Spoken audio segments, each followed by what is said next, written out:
Good evening, everybody. Welcome to the Mike Martin Show here on AM 790 WPRV and on Facebook Live. I'm your host, Scott Cordischi. The Mike Martin Show is brought to you in part by United Healthcare. You put care into everything that you do. United Healthcare does too. United Healthcare, health plans that care for you and your family every step of the way. See what care can do at UHC.com. Well, coming up on the show tonight, we will talk with Bears sophomore forward Karsten Kogelnick a little bit later on. And then in our third alumni segment, the Sullivan brothers, Peter, Matt, and Chris will be our guests. But first things first, let's say hello to my color analyst for Brown basketball here on AM 790. And from the class of 71, a Brown basketball great himself, Russ Tyler's with us. Russ, how are you? Hey, Scott, I'm really doing great. And it's so much fun to be here every week. More fun and more fun. So thanks for having me, and good to see you and good to see Mike. All right, great to be with you once again. And let's welcome the head coach of the Bears, Mike Martin, to his show. Mike, how are you tonight? I'm doing well, guys. Excited to talk to Karsten, and gosh, I can't wait to hear from the three Sullivan brothers. Yeah, me too. So, Coach, what's it been like? Another week of workouts with your student athletes. How's it been going on the court? You know what? It's been great. The guys are working really hard. They're coming in with unbelievable energy and great spirit every day. And that was to be expected early on. I mean, February 4th was the first time we'd been on the court since the previous March 7th. With every day that passes, not that they're they're not taking it for granted at all. And they're just appreciative of the opportunity to be out there to get better. We've got a lot of work to do in a lot of different areas. Whether it be skill improvement, physical fitness, strength conditioning, we put in some offensive and defensive concepts. It's forced our staff to get creative, right? Because, we have to stay socially distanced in these workouts. So, instead of closing out to a great shooter, we're closing out to a chair maybe. And, it's still working on our footwork and our habits. And it's been fun as a coach to be able to, number one, be back in the gym with the guys and just have that connection with them, the guys that are here. But number two, we're able to work on some things, defensively. I think we're pretty confident and comfortable with, what we've done in the past, and we'll make some tweaks here and there to see how we can get better. But offensively, we're going to, this has been a great time to kind of experiment with maybe, some things that we had always thought might make sense. And, we're able to do it right now. Again, it's only 5-on-0. So I guess we should score. There's no defense, but it's it's been fun to see kind of the spacing and the timing and the flow of some different actions and concepts that we're implementing. And Mike, I think I saw within the last week that the NCAA extended the so-called dead period in terms of recruiting through May 31st. Is that correct? That's correct. Yeah. So it's been dead since last March 12th or 13th. I think was maybe the day it officially went to a dead period. And at first it was to the end of April, then the end of May, and then, it kept getting extended to, then December 31st, then April 15th, and now most recently May 31st. Totally understandable as our country hopefully is starting to see the light at the end of the tunnel, perhaps with this pandemic, and, as vaccines get distributed and, put in people's arms. But, we'll continue to recruit virtually. Recruiting never ends. And again, we talked about the 5 early decision admits that we have and how excited we are about them. We continue to, review film and have, conversations with young men in the class of 2022. And then we can't talk directly to guys in the class of 23, but we're watching their film as well. So, a lot going on. It's much busier than it was, maybe in December and January in terms of being on the court, being in some team practices, some skill improvement, and then also having conversations with prospective student athletes. Coach, I understand there have been many restrictions in place, and understandably so because of the pandemic. Have any of your players had a chance to see the new locker room or offices in person, or is that still not an option at the moment?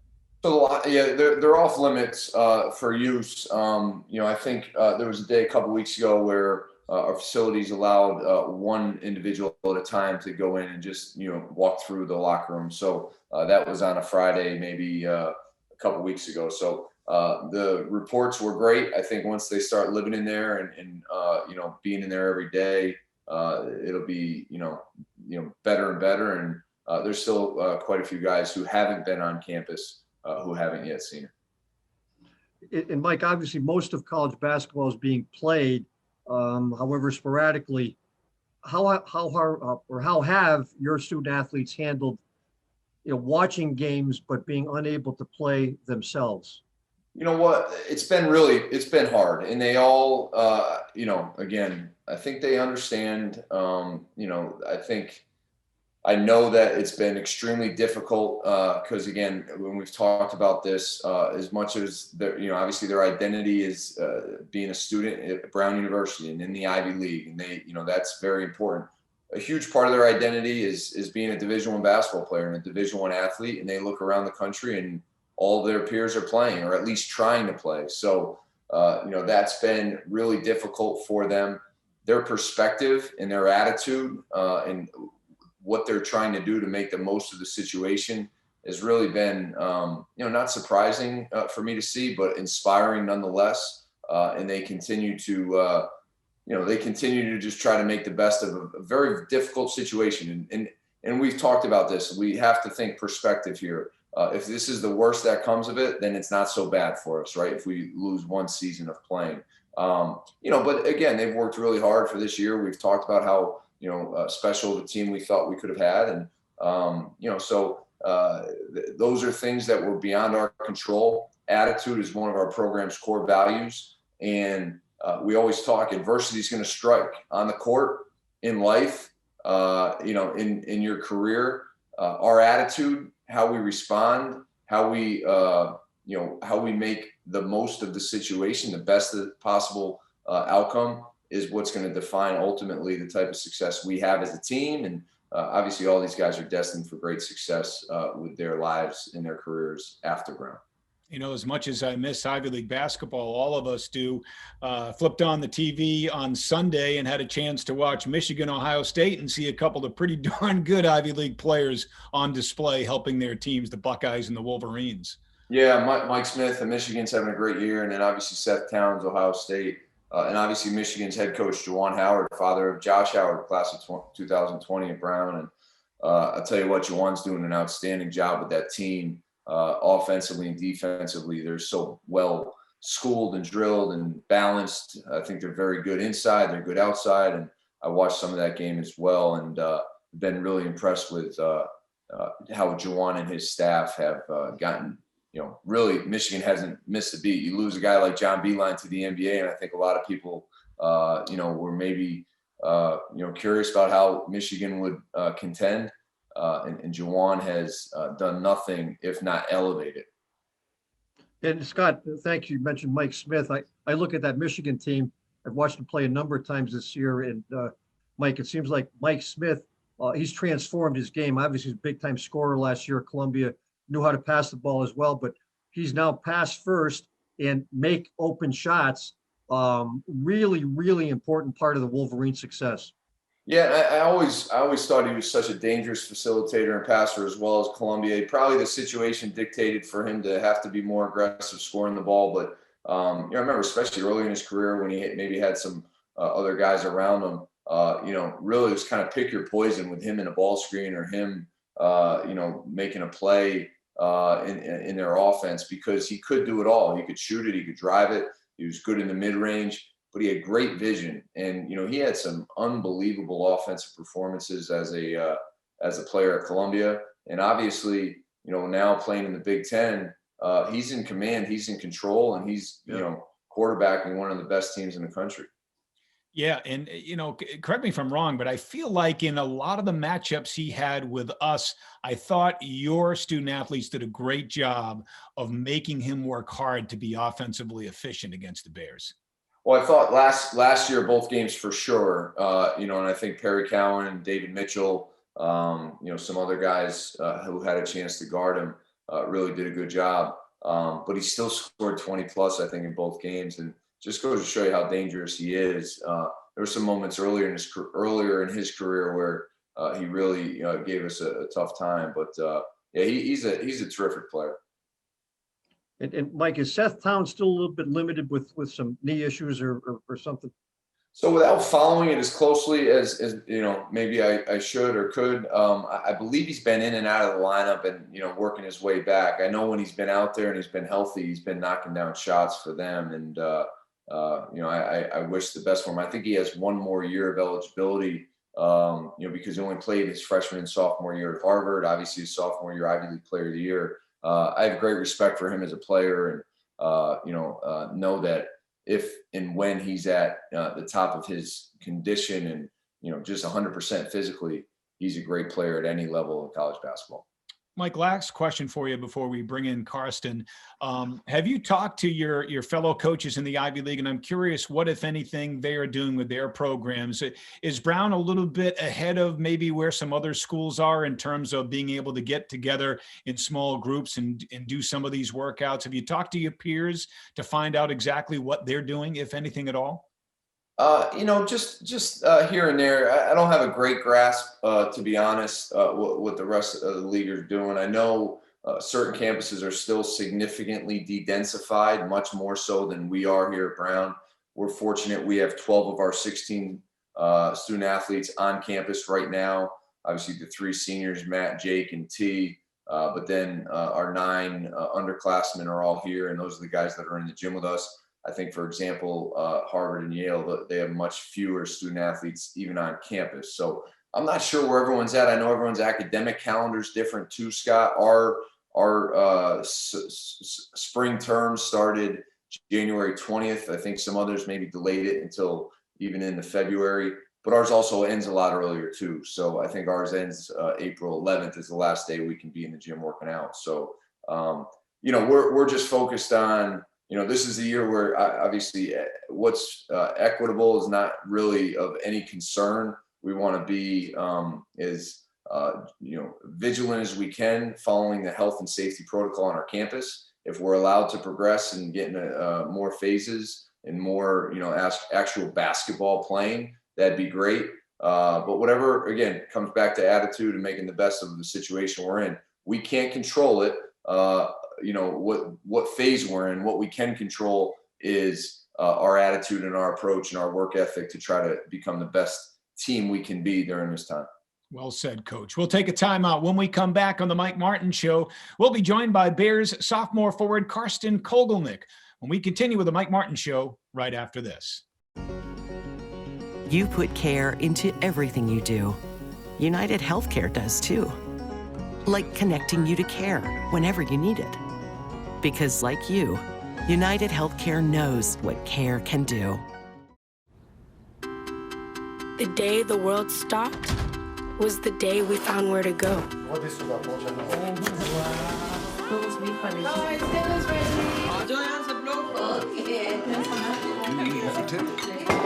From now on, we're not going to leave anything on our plates. Because we've learned to savor the moments that were always there, and they never tasted this good. Welcome back to the Mike Martin Show on AM 790 WPRV and on Facebook Live. I'm your host, Scott Cordischi. Glad you could join us. This segment of the show is brought to you by the Brown University Sports Foundation. Through your donations and the work of our volunteers, the Brown Sports Foundation is committed to providing funding to enhance the student-athlete experience at Brown University. Thank you for your generosity and your service to Brown Athletics. Well, right now, it gives me great pleasure to welcome to Coach Martin's show a sophomore forward from Bethesda, Maryland. Karsten Kogelnick is with us. Karsten, how you doing? Doing well, Scott. Thanks for having me. Good to see you guys. It's great to see you, Karsten, as well, and certainly miss not seeing you on the floor, but, it is what it is. We had the season canceled, so I know you guys are making the best of it. You must be having some fun now getting back with your teammates on the floor and, I guess, getting a little workout in. Yeah, it's been great. Honestly, it's a weird year, and it's super disappointing to not have a season. Like normally this time of year would be competing for a championship, but at this point, I think we'll take what we can get. It's been great to be back on the floor with the coaches and finally get our freshmen involved a little bit and just to be with the guys and get your workouts in. It's made a huge difference. Yeah, and Karsten, so about March 15th last year, you head home from Providence. How did you manage to get workouts in and stay sharp between then and just opening up and going back on the court a couple of weeks ago? Yeah, great question. It was tough. gyms closed down and like you couldn't really play pickup with guys. I had a small hoop in the driveway, so I was getting up shots out there, kind of old school. And then I would, do stuff with my brother. We would go on runs, push ups, sit ups, jump rope in the basement, little things like that to stay in shape. Obviously, it's not ideal, and there's definitely like a kind of a learning curve to get back in shape when you're back on campus. But we kind of made the best of it. Karsten, you played in 8 games as a freshman. Lots of interesting and great moments in that season. The trip to Duke was a lot of fun. Of course, the win over URI, sweeping Harvard. We had a big second half against St. John's on the road. But what stands out in your mind the most? What do you remember most about your freshman season? God, you mentioned a lot of really cool moments. I think our win at home over Harvard was one of the big moments for me. I think that was towards the end of the year. We really started to come together as a team, and we really looked really good on the court. Obviously, it was a really fun atmosphere, and with Ticho making that last move and bucket at the buzzer, that was probably the highlight of the year for me. And Karsten, you came out of DeMatha, perennial top 10 high school program across the nation, and you were a 2-time captain. How did Brown come into the picture? Brown, I met Coach TJ, I think towards the end of my junior year, same with Coach Martin. And I think Coach Martin, I want to say, came to one of my AAU games. And then, the process kind of went from there. And immediately, like, obviously I had interest in Brown with just the great reputation that it had. And then I would kind of reach out to some of my mentors, so to speak, and just, hey, what do you think about Brown? What do you think about this coach? And there would never be anything but positive reviews. And the more I, got to know Coach Martin better and coming up to campus and meeting some of the guys, it was kind of clear from the beginning that it would be a really cool fit. And so when I had the opportunity, I was ecstatic to be able to come here. Karsten, how about the adjustment from going to high school to playing in college? What was that like? Was it a big adjustment, or was it, pretty much seamless on your behalf? It was a bit of both. I think for some things it's big, for some things it's small. I know I wanted to think I was completely ready in every way, and I think that was a little naive of me to coming in freshman year. There's obviously going to be a learning curve. You have a new coach, all new teammates, all new plays, and I think the speed of the game in college is one thing that people don't really appreciate in high school, and just you have to be like in incredible shape, especially on this team. So that was definitely a learning curve, but there was other things where I think I was pretty well prepared for. And Karsten, I've said for many decades, there's nothing better than Brown basketball. And years ago, I mentioned that to Damon Huffman, who was our all-time 3-point leader in terms of career threes and so forth. And I said it to Damon, and Damon said, there's one thing better. I said, what the hell's better than that? He said, the Brown curriculum. Your thoughts on the Brown curriculum?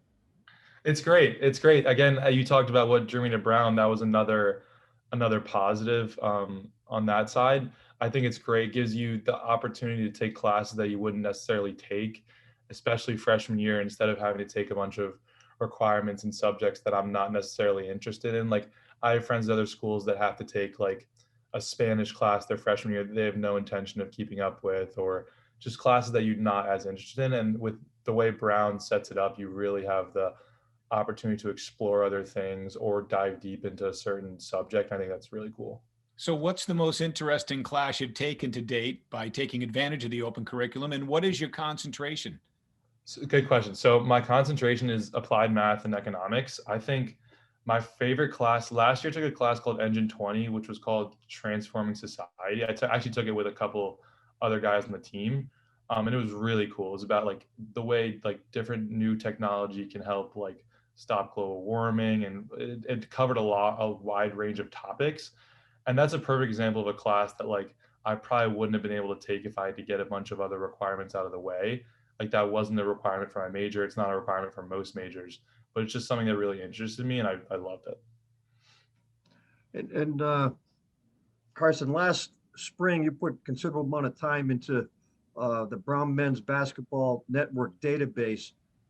Where did that idea come from, and what's the progress of it at this point in time? Yeah, I mean, I was working with that with you a lot. That was great. It was actually a teammate, Davis Franks' original idea, and Russ, I remember we came to you, and you really helped us push it forward. I think it's been really cool. We basically, like, just like a quick explanation, we kind of wanted to have a central place to have all the alumni like information, where they work, what they do, and like contact information. One for them to use to network with each other and help each other out and reconnect with old teammates and teammates of different classes. But then it's also a good tool for like younger guys like myself and other kids to be able to reach out to older alums and ask about their career path, ask about what helped them, and really kind of figure out what you want to do when you're done playing basketball, because that's going to happen for everyone eventually. And I think the more prepared you are for that, the better. Coach Martin, this might be a good, oh, I'm sorry, Russ, go ahead. Oh, go ahead, Scott. I was going to say, Coach Martin, this might be a great point for you to jump in here, just to talk a little bit about the, you know, the mentoring program and the great alumni network that you take advantage of for your student athletes that are part of the program. Absolutely. Yeah, no. And but I need some of these guys who are skilled and savvy with computers and technology and spreadsheets to organize it. But, you know, you talked about it, Scott. We want to win as many games as we can, right? We're working really, really hard to become, you know, the second Brown team ever to win an Ivy League championship. That's a huge goal of ours every single day. One of my biggest responsibilities on top of that, I feel, is making sure guys like Carson have the best experience possible during their time at Brown and beyond. So how do we help them with their experience at Brown? You know, can we connect them with guys who've been through similar situations? Can we connect them with guys who may be starring in a certain industry that they may have an interest in, and, you know, help connect them to those folks so that they have the best possible experience, because you don't go to Brown for 4 years. You go to Brown for the rest of your life, and you're ever true to your alma mater. And, you know, we take great pride in, you know, our affiliation, our association with Brown University. So, you know, we want to connect guys like Carson with people who, you know, may be doing something that he's interested in doing. And, hey, coach, I'm really interested in that. So we've always talked about that, and it's basically been, you know, a process where we connect them in that way. Carson and Davis just put it all on, you know, paper so that we all can just have access to that database. And when Carson is, you know, interested in potentially working in a certain field in a certain location, he can say, oh, wow, this guy is already doing that in that location, and he happened to play basketball at Brown. You know, here's how I can connect with him. And, hey, coach, would you mind giving him a heads up that I may be reaching out? Yeah, and Carson, you had to be a little disappointed for a lot of reasons. First of all, the basketball season gets canceled, but part of the schedule would have included a date with George Washington, if I recall correctly, down in Washington, D.C. So that had to be disappointing to you. I bet you're hoping to get down to Washington the next couple of years. Yeah, definitely disappointed about that. I think it would have been really fun, you know, get my family out to that game, of course. But I'm sure we'll have games in the future, if not next year, my senior year in that area. There's a lot of good teams pretty close by, so I'm definitely excited for that too. Karsten, I have no idea what the preseason prognosticators would have picked Brown at, but I have a feeling we would have been picked pretty high in the preseason standings, because I feel like you guys had and still have a super talented team, which makes me excited for next season. I don't know how you feel, but I look at the talent, I look at the season you guys had last year, and I look at what you guys could potentially be next season, and it's really exciting to think about. Absolutely. And to be honest, that was one of the biggest kind of heartbreakers for me, is just the realization that we wouldn't get to play with that team that we had this year. Like, I got really close with guys like Ticho, and it's like, to realize I'm never going to play with him again on the court is really kind of sad. And I was really excited about that. But at the same time, like, looking forward to next year and the guys that we have on campus now and off campus that will be with us next year, I think we're going to have a really good group again. And it'll be different, obviously, and it'll be better in some ways and worse in some ways. But I think I'm looking forward to that, like, meshing the new group and that new challenge with that. And Carson, what does the future hold for you a couple of years from now? If you have any idea about what direction you might be leaning after you graduate from Brown? If I knew the answer to that, I'd be a lot less stressed, I guess. Why do you think you put together that spreadsheet, Russ? Yeah, that's it, Scott. Exactly. He's got it figured out. Perfect. No, that's good. I honestly, so this last summer, to touch on how good Coach Martin is about, like, connecting with alumni, I was able to work for Peter Sullivan, and he's kind of in the finance industry and does some really cool things there. And he kind of opened the doors for me about looking at a lot of different jobs in that space. And I think that'd be really cool. But I don't have a great answer to that at this point. Peter's going to be one of the guests a little later on, or tonight on the show, so we might want to tune in. I was just going to say, definitely. I mean, talk about a perfect tease. Like Yeah. Karsten's like, he lobbed it up for us. Like I was a softball. He hit it right out of the park. Karsten, great job. It's great to see you once again. And we can't wait to see you and your teammates back out on the floor. Thanks so much for joining us on Coach's Show tonight. Absolutely. Great to see you, Scott, Russ, Coach. Yes. Always. Thanks for Thank having me you, on. Russ. I hope to see you guys somewhere in the near future if possible. Yep.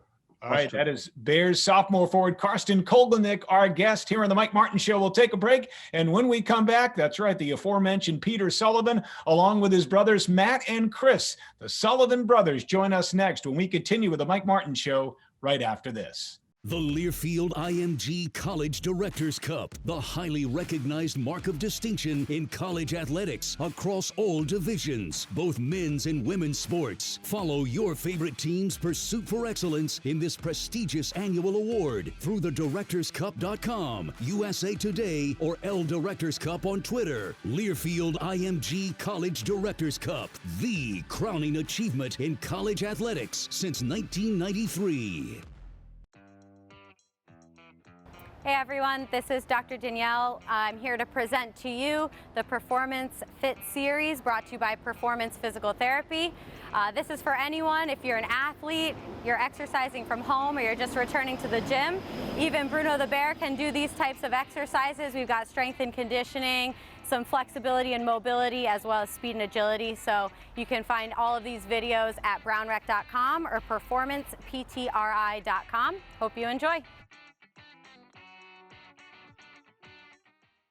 Welcome back to the Mike Martin Show on AM 790 WPRV and Facebook Live. I'm Scott Cordischi. This portion of the show brought to you by the Hilton Garden Inn Providence, the only waterfront hotel in the city that features newly renovated rooms and a public space and bar and lounge area with outdoor seating and spectacular views of the harbor.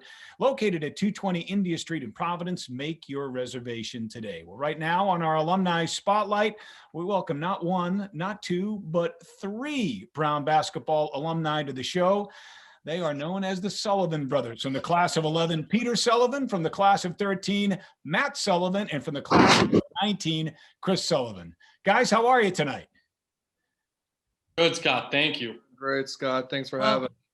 Well, it's awesome to catch up with you guys. I don't even know where to begin. Peter, you're the elder statesman, so I guess we'll start with you. Why don't you tell everybody what you're doing now? Are you still out in California? You back in Chicago? Where are you? Yeah, so I am currently actually in New York City. I live in Brooklyn, just over the bridge in Williamsburg. I was out in California for a few years at grad school and in the Bay Area, but moved back in mid-2019. So have been back for about 2 years now almost, which is crazy. And running what's called a search fund. I'm actually working with a guy who played football at Brown named Danny Ball, who's in my class in 2011. So it's been fun, and yeah, everything's going as well as can be expected for the the current situation. And it's got right down the list. Matt, what are you doing now? So I'm in Milwaukee, Wisconsin, and I work at a mutual fund. I do equity research for them. So I analyze public companies and make investment recommendations for our mutual fund. And Chris, how about you? I'm in Chicago. I moved back to Chicago right after graduating, summer of 2019, and I've been here since. And I work for a healthcare consulting firm called Kaufman Hall, and I'm a research analyst there. All right, Peter, let me go back to your your senior year in high school. How did Brown come into the picture? What did Craig Robinson have to do to sell you on Brown? Yeah, it's it feels like forever ago. If you can believe this, Russ, I'm coming up on my 10-year reunion this year, which is a little scary. Hey, Peter, I'll stop you for just a minute. This would be my 50th. So you think 10 is scary? Think about 50 for a second, please. Yeah, no, that you know what? That is scary. You're right. Yes, thank you. Yeah, so I was a senior in high school. I was getting recruited. This must have been going into my senior year in the summer, and Craig had just gotten the job at Brown. So I was familiar with Craig through Northwestern because we grew up about 5 minutes from Northwestern. I wasn't good enough to get recruited by Northwestern, but once he got the job at Brown, he actually pretty quickly thereafter reached out, and I think that's actually in the middle of the summer, if I remember correctly. He got the job late, so I was receiving interest from Dartmouth and maybe one other Ivy. But Craig's a Chicago guy and was recruiting a few other Chicago guys and went out to school and loved the campus, and it was an easy decision for me. And Peter, that 07-08 season when you guys won 19 games, I mean, that was one hell of a year by you guys. What do you remember most about that season? Yeah, no, it was awesome. I mean, like it was a lot of fun. I mean, we, coming from, I think this is probably the case with a lot of guys. I was coming from a really good high school team, right? So there wasn't any form of a drop off, right? We were really good again. But the seniors on that team were really good. So it was interesting, obviously as a 18-year-old kid playing with, 21, I think Mark McAndrew was like 25 at the time or something like that. It was fun playing with some older guys, but I mean, they paved the way, and, unfortunately that was the best team that I had while at school, at least record wise, but it was a ton of fun. And, Craig was had a lot of fun with us too. So it was a great experience. And all you three guys all had some tremendous personal highlights. And Matt, I'm just going to tell you that my personal highlight for you was the Columbia game. I think it was your senior year when you're down in the last few seconds. Coach Martin calls a timeout, draws a play, and you're right in front of Coach Martin, and you throw the cross-court pass to Tucker Halpern, who hits the three at the buzzer for the win. Your thoughts on that, or any other personal highlight? Well, first of all, shouldn't your favorite highlights be the two-time alumni game MVP I've won so far, Russ? Which I didn't get to that yet, Matt. The other two guys combined, if I'm not mistaken. I'm terrible in those alumni. I've never won an alumni game. I've only played in one, so a little unfair. Yeah, we had a number of games that were just a lot of fun my senior year. Maybe taking a step back, I thought my senior year was a really special year in total, the whole way, really. And, I kind of had 3 tougher years at Brown from a basketball standpoint leading up to that year. And we had lost a lot of games. And I think all the guys on the team at that point were just, I think we were just frustrated and tired of losing. And so when Coach Martin came in and he brought kind of a fresh perspective and a new way of doing things, I felt like the team just completely bought into that. We bought into what he brought, and we didn't really care that, the message over the summer was like, this is going to take a lot of work. It's going to be really hard. I'm going to push you guys. Everyone on the team was pretty much like, good. What we've done in the past hasn't worked. Let's do it your way and let's go get it. And so I really felt like we had a team that was completely bought in, and we worked, we just embraced that hard work. And so it was a really special team from that standpoint. And I think that led to having a lot of success that year and a lot of we were playing just great basketball. We were playing great team basketball where the team was doing a lot better than all the sum of the individual players, which is the ultimate goal. And so, we had a lot of great games. You called out the Columbia game, which was that was great. But how about the Providence game that year? I think actually both Columbia games, we had basically game-winning shots. We beat Yale once. We took them to overtime. The next game, we took Harvard to double overtime. Had a lot of success in the whole the whole Ivy League, and so. That's one highlight, but I really felt like my entire senior year was just very special. I look back on that team and I just feel like, it was a great time. It was a lot of fun. And Coach, if I may, Scott, Matt's being super humble. He hit the game winner in the home game against Columbia, Russ. That's what I thought you were talking about. He just, but the difference was there was no play call. He just made a great play on his own. Isn't that right, Matt? Like under 10 seconds ago, you hit a step back 3 to beat Columbia at home. Well, the only way I'm getting an assist for the game winner is if you draw it up for me and show me exactly where I'm supposed to pass the ball. Coach Martin, how about this? Talk about being in great company his senior year. Cody Zeller, Kelly Olynyk, Mason Plumlee, Aaron Kraft, first team academic All-American as a senior, along with it's amazing.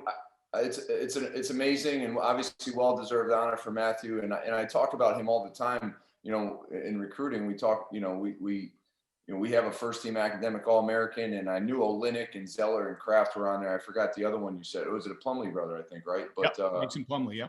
But the truth is anyone could have come in with that team and looked like a good coach. And I say this all the time. Matthew as a captain, and Tyler Ponticelli, Sean McGonigal, Stephen Albrecht, Tucker Halpern, all the way down the line. Obviously, Rafa and Cedric were younger, but anyone could have come in and they made me look good. And it was exactly what Matthew said. They were, they lost a little bit and they were tired of it. And I was asking them to do some crazy things. And they said, not only coach, I'll do it. They're like, they did it with a smile and they did it with passion and spirit. And it was an awful, awful lot of fun coaching those guys. So Chris, I'm sure you've had to grow up and for 20 some odd years, you've had to listen to a lot of crap from your older brothers. But the one thing that you did that they never did was captain a team to 20 wins. I have the most wins. I have the most wins in the season out of all of them. And that's my claim to fame. I'm holding on to that one. I think that's play the most games. Say again? Didn't you guys play the most games that year?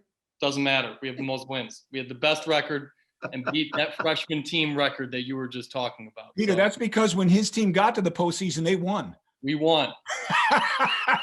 Only postseason win in Brown basketball history. Yeah, I wanted to go on spring break, so I was walking up and down the court a little bit. And, Chris, the other thing I'd like to ask you about is free throw shooting. Now, Matt was a pretty good free throw shooter, career at 75%, and Peter at 78%. And of course, Peter has 5 of the best single game free throw shooting performances in Ivy League history, 16 for 16, 13 for 13, 12 for 12, 3 times. But let me ask this question. How many free throws did you miss as a freshman? And I know the answer, Chris. The answer is 0. How many free throws did you miss as a sophomore? I think it might have, was that one 0 too? Also, yes. How about as a junior? Probably 0.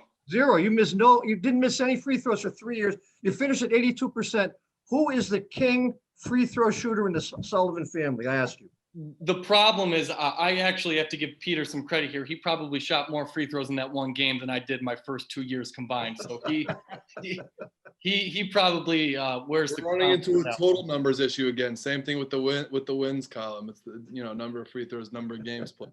The volume of free throws I'll give to him, but not the record. That one, the 20 wins speaks for itself.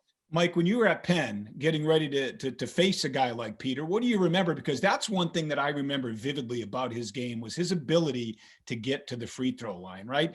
Like Earl was good at doing that too. I think great scorers find a way to get to the free throw line. And he was outstanding. Well, the first thing I remember is he said maybe one other Ivy League school was recruiting him. And I know it was Coach Sparks at Penn was talking to him. And I remember every time we played him, Coach Miller would say, I can't believe we didn't recruit this guy harder. We needed this Sullivan. And then we tried really hard to get Matthew, and he chose Brown over Penn. But obviously coaching against Peter, he was, as a freshman on that team with McAndrew and Huffman, he was like a ridiculously high efficient catch and shoot 3-point shooter. That's what he had to do. He was a defender and a rebounder. And then as his career went on, he can make shots, but he could also post you up. He could drive it, and he was so strong he could get to the foul line and absorb contact. So I remember Matt played point guard his freshman year. Very nice, right? Coach. I'll say this, Scott. I think my 3-point percentage was like on a slow decline for my freshman, my sophomore, my junior, my senior year. So at some point, I think I kind of realized I was like, I got to stop shooting threes here. I got to do something easier. So I kind of started bowling around. Yeah, that was this. You were bulking up, right? The 3-point percentage goes down. And Mike, each of the Sullivans was a captain at Brown, and I don't know in terms of other NCAA Division I schools. I don't know of any other school that has had 3 brothers as captains of the men's basketball team. You have any idea? I mean, it speaks to their leadership qualities, obviously. Well, they clearly, it does. And not only were they captains and members of really good teams, but, their teams, Chris won 20 games, most in school history, Peter 19, second most in school history. And like Matthew said, his senior year, we beat Providence. We had some, other huge wins throughout the year. So clearly they hard workers, incredibly unselfish and talented and smart and everything you would want. Like, honestly, as a coach, when you talk about your message being carried when you're not around, and you talk about we need guys to set the standard every single day in practice. I didn't coach Peter. I coached against him, and I can only imagine what he was like, as a leader. But Matthew and Chris, I witnessed it firsthand. They make your job so much easier as a coach because of that, Russ. And Russ, correct me if I'm wrong. So Peter, were you a captain your senior year? Matt and Chris, your junior and senior years? Is that accurate? Peter 3 times. Oh, Peter's 3 times? Oh, so Yeah. 2 times for Matt and 2 times for Chris? Yep. 7 years. Yes. Holy moly. That's unbelievable. Now, Chris, you finished your career on what I like to consider somewhat of a high. We mentioned the postseason, 11 points in the win over UAB. And then in the game out at Loyola, I think you had 11 points against Loyola Marymount as well. Yeah, I think that's right. My career, over the 4 years, at least from what I remember, I think we got better and better record-wise each year. And that last year, it was a really good way to end my career. Being able to go to a postseason tournament, I think, is pretty special. So doing that and then having it at home against a team like UAB, that was pretty fun. And you also got to witness what I think was the coming out party for Jalen Gainey, right? We saw in the postseason, particularly in that Loyola game, what he was capable of, and he's been terrific. I think their big man was 7'3", and he handled it really well. He, throughout that entire season, just got better and better. It's pretty unbelievable how he's gotten to the point where he is now as quick as he has. I think he's shown really good improvement. I like his game a lot. So, yeah, that was a come out party for sure. And Chris, right near the end of that season, you head up to Dartmouth, and you need a win up there, and you come out with a 60-58 victory over the Big Green in Hanover. You go for 5 for 6 from the floor, 3 for 3 from 3. That's a pretty special memory for you too, also. I like playing against Dartmouth. One of my high school teammates at Northfield Mount Herman, Ian Sestair, played at Dartmouth. Yeah. And he's a competitive guy. Anytime I got to play Dartmouth, he was always in my ear and, chirping at me. So Dartmouth was fun. And yeah, that game was a fun game. He talked to me for a little bit after that game, and he was a little bit just saying, I mean, you had to do it to us that day, right? Dartmouth, I think, needed a couple of wins there, but that was a fun one as well.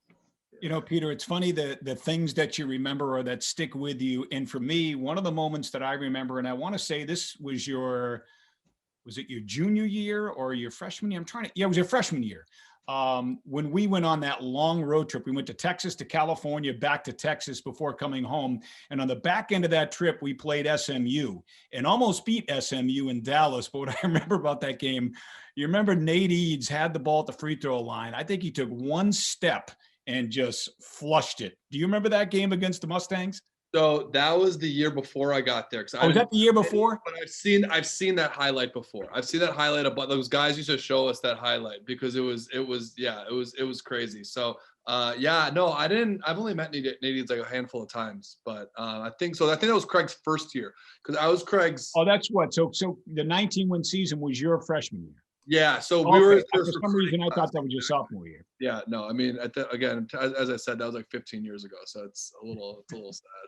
Wasn't your freshman year, Peter, when you guys went to Northwestern and you said you weren't good enough to get recruited by him, but you had like 20 and you beat him on the road? I mean, isn't that true? Let's not talk about Northwestern games here. Yeah, no, I think that was probably more Northwestern was struggling a little bit back then. They've fortunately made some strides because I mean we grew up huge Northwestern fans, right? We used to go to all those games. Our dad had season tickets for basically our whole lives, so it was always special playing Northwestern. And we used to go to like those Kevin O'Neill basketball camps when we were younger, when he was the coach. So those we always enjoyed playing Northwestern. I did not enjoy playing Northwestern. For those who don't know, Peter had it that was his breakout game as a freshman, one of his best games at Brown. And I had probably my worst game at Brown against Northwestern my senior year. I was terrible, couldn't make a shot. So I'm going to request that we stop talking Northwestern. Matt, you had mentioned earlier about how, things changed for your senior year. in terms of the hard work and the attitude and so forth. And I can tell you, Scott and I head up to Binghamton for the season opener. And within the first 3 minutes, we said, wow, there's something a little bit different going on here in terms of the emphasis on the defense and so forth. So that was very obvious that there was a major change. Yeah, and I remember that game really well because, again, we were working like crazy hard in that preseason. And I think Coach Martin was hardest on my team of all the teams he coached at Brown. Obviously, I don't know every little detail you've done with other teams, but I'm going to go ahead and say you were at least, like, our team was one of the toughest that you coached. So we had a really tough preseason, but again, we had this attitude where we were just like saying to each other, this is what it's going to take. And so we'd put in a lot of work, but again, you don't really know what exactly your team is going to be like and how the season's going to go until you start playing it. And I remember like a very similar reaction to that, Russ. Like, we played a great game against Binghamton. I just remember at the end of that game, we were all looking at each other saying, like, you know, we've got a team here. We're going to be able to do some things this year. And so that really did set the tone for the season. And I mean, that's a game that really does stand out for me as well. Mike, 7-7, I think, if I'm not mistaken, that first year in league play, and your team got it done on the defensive end of the floor. We did. And you know, we had obviously Matt All-Ivy and Sean McGonigal All-Ivy. Cedric, I think, was Defensive Player of the Year as a freshman, blocking all kinds of shots. But just the fitness level, the commitment to, you know, doing whatever it takes to be a great defensive team. And we only had, I mean, there were some practices we had 6-7 healthy bodies. And, you know, all year long, we really only had 9 players for practice. Stephen Albrecht worked his way back to playing in Ivy League games, but really not being able to practice a whole lot because of his back situation. But I mean, these guys, they couldn't have made a young first-year coach who thought he knew everything and didn't know anything look better. Because, I mean, did I say that right? Yeah, they couldn't have made anyone look any better because whatever we asked them to do, they did it. And it was again, you look back on moments and years and seasons and teams, and that'll always be a special one. And we were 7-7 in the league, but I mean, we lost to Harvard in double overtime that year. We beat Yale to start the year, and then we lost to them in overtime the second game. And then Coach Martin, I'm sure you remember the second to last game of the season, we played Penn. And that was like the worst referee call in Ivy League history. They called, like, a guy caught it and threw a full court heave after we had a foul to give. We gave the foul. It was clearly after the foul, and they called like a shooting foul. So, I mean, those are 3 games where, you know, we were in 4th place, but the winner, I think, that year had won 10 or 11 games. I think Harvard won 11 games. And we were right in it the whole year. And so even though we ended up 7-7, I mean, again, we were playing really good competitive basketball, and we were in it like the entire way. So that's why it was just such a fun year. I mean, we were competing with everybody.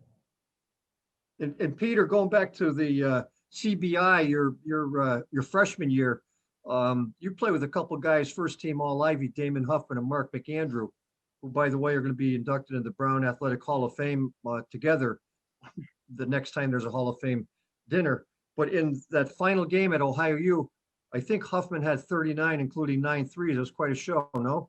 Yeah, it was unbelievable. Yeah, so they were both unbelievable that year. I think they both averaged like 16 points a game, and I mean, it was such a fun year. I mean, actually, I think Chris was, funny enough, Chris was at that game. Chris was like 11 years old. He was at that game in the stands with my dad. I mean, my dad, I'll still say it. He was like, you know, those 2 guys were arguably 2 of the best players that like any of you guys ever played with. Yeah, I mean, it was crazy. He couldn't miss. I think I forget how many 3-pointers he hit. It was just like, I think he had 9. Yeah, I mean, I was like running up and down the court, just kind of like tipping the ball to like him wherever he was. I was like, I'm not right there. You saying you were passing the ball? I was more just like swatting at it away. Okay, all right. I don't want this. I don't even want it. I'm gonna get like yelled at. They were kind of. I was actually with Damon not long ago in New York. He's still playing, right? He's still doing this 3-on-3 stuff, and he's actually both of them were there. So was Mark McAndrew. They're great guys. Coach, the city of Chicago has provided some pretty good talent for your program in recent years. These three guys, Sean McGonigal, just off the top of my head, I mean, I'm talk about four great players. And I think it all started with Craig, Craig really coming around. And, GJ King was a teammate of mine prior, Coach Robinson. But like Peter said, Craig, when you get a new job, I think you go and you recruit where you're comfortable and you have contacts and you have relationships and you trust people. And Craig really started that Chicago to Brown pipeline. And now we have Perry Cowan, sophomore on the team, who, had a great freshman year and we think is destined to have a really good career. Tyler Ponticelli, Stephen Albrecht, Crown Point, Indiana, not quite Chicago, but, close enough, right, Matt? And so any good Chicago players who have academic profile to get into Brown, if they're anything like these guys and some of the folks they played with, we'd love to have. And Mike, back when Chris Sullivan was at Northview Mount Herman, I went up to a game and Northview Mount Herman was beating somebody by, I'm going to say 60 points. Chris is in the last couple minutes or 3 minutes of the game. He's diving on the floor. He's jumping into the stands to save the basketball. And I remember thinking, wow, he's going to help us win some basketball games. We were lucky to get him. We were. Yeah, we're very, very, again, we owe so much to Craig Robinson for recruiting Peter because, it made, it started the Sullivan to Brown, trend. And our program has been so fortunate to have these three guys and all they've contributed to the where we are today. And we're building towards great things. And these three guys were a huge part of it. Yeah, Coach, I know it sounds like a cliche, but these guys really were. We talked about their leadership and all the captaincies, but they were the first guys in and the last guys out of the gym, right? I mean, that's the type of players that they were. Yeah, I mean, Chris still gets mad because he never beat me in a shooting drill after practice. I mean, I wouldn't say never there. I wouldn't say never. That is not accurate. No, but it's so true. They put the work in and, 4 years, I say it all the time, 4 years is a long time. Guys who are willing to work, they're the ones that are going to get better and have the best careers. And these guys really were the epitome of hard work. So, Chris, before we wrap it up, I'd be remiss if I didn't ask how your mom and dad, Tim and Sue, are doing. You're in Chicago, so you can probably give us the best handle. And my question is, what's your dad taking pictures of now? Like flowers, like nature pictures? I mean, the not so professional photographer. I mean, he was all over the place with that camera while you guys are at Brown. What's he taking pictures of now? He might kill me, but he's put down the camera a little bit and picked up the binoculars. He's really, his old age, it's crazy. He's doing bird watching now. He's going outside and trying to watch whatever birds he can find. So praying to God that he doesn't listen to this, or at least give me enough time to get away. Oh my God! But he's not going to be happy about that one. No, the guy's reaching senility every day. It's crazy. So they're doing very well though. They're going back and forth to Florida and then coming back to Chicago. My grandparents live in Florida, so they go there and visit them and enjoy some warm weather when Chicago's is not that great. But they're doing. Favorite thing to do though is visit Milwaukee, because to visit Matthew's new son, their first grandson. So that's their favorite. That's their favorite thing by far to do. It's all my mother talks about. Oh, congratulations, Matt. Thank you. And I just want to say, my dad sits around waiting for the alumni game every year now. That's his new Super Bowl. It's his favorite day. He busts the camera back out. He's ready to go. We've got a whole wall of alumni game pictures at home. Oh, that's great. Well, guys, it was awesome to catch up with the three of you. Thanks so much for joining us on Coach's Show tonight. And we can't wait to see you when basketball resumes in the Ivy League next winter. Definitely. It was great to see you guys. Thanks so much for having us. Thanks a lot, guys. We hope to get to Providence sooner rather than later. So it's great to see you guys virtually, though. All right. That's Peter Sullivan, Matt Sullivan, Chris Sullivan, our guest, to wrap things up here on the Mike Martin Show. For Russ Tyler and the head coach of the Bears, Mike Martin, my name is Scott Credisci. Thanks for joining us, everybody. This has been a presentation of Learfield IMG College.